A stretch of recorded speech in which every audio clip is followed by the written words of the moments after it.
안녕하세요. 법무법인 S 임태호 변호사입니다.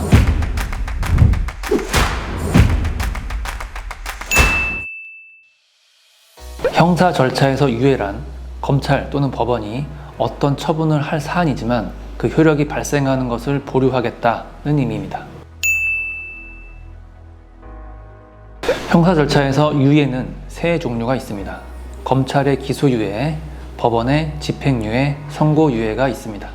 우선 기소유예부터 설명드리겠습니다. 검찰이 하는 불기소 처분 중에 기소유예가 있습니다. 기소유예는 불기소 처분입니다. 기소하는 것을 보류하겠다는 의미입니다. 수사기관의 수사만 받고 법원의 판단은 받지 않는 것입니다. 그렇기 때문에 유예처분 중 당사자에게 가장 유리하다고 볼 수 있습니다. 기소유예에는 조건이 붙는 경우가 많습니다.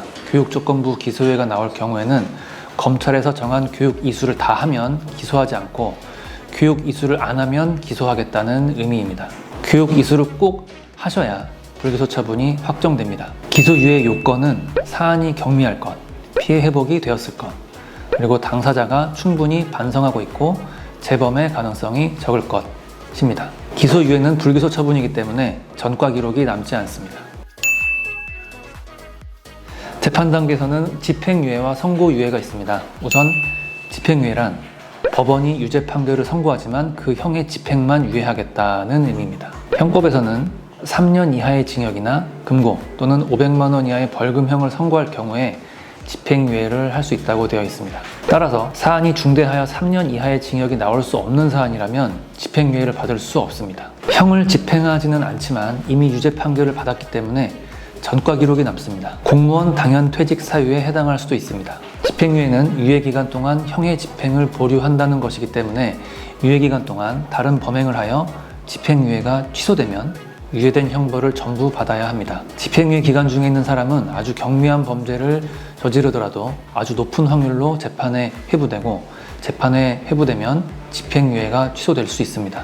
그리고 집행유예 기간 중에 범죄를 하였다는 것은 아주 불리한 양형 요소이기 때문에 형량이 높게 나올 수밖에 없습니다.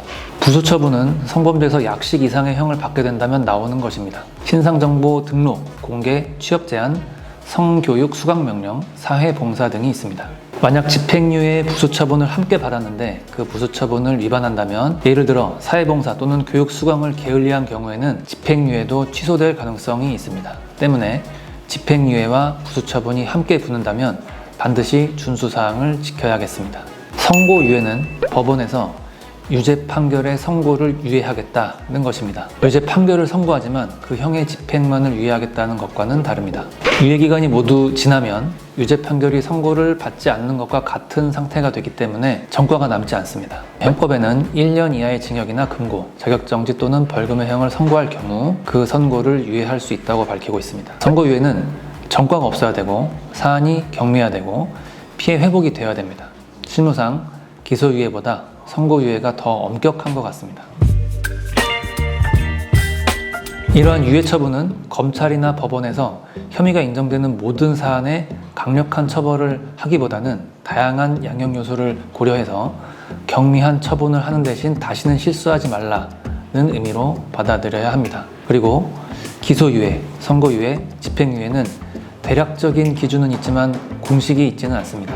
예를 들어 강간 사건에서 합의를 하면 집행유예가 나올 가능성이 높아지는 것이지 합의를 하면 집행유예가 나온다는 공식이 있는 것은 아닙니다. 사건의 경중, 당사자의 태도에 따라 합의가 되었음에도 얼마든지 집행유예가 아닌 다른 판단이 나올 수 있습니다. 이러한 점을 참고하셔서 사건 진행하는 데 도움 되셨으면 합니다.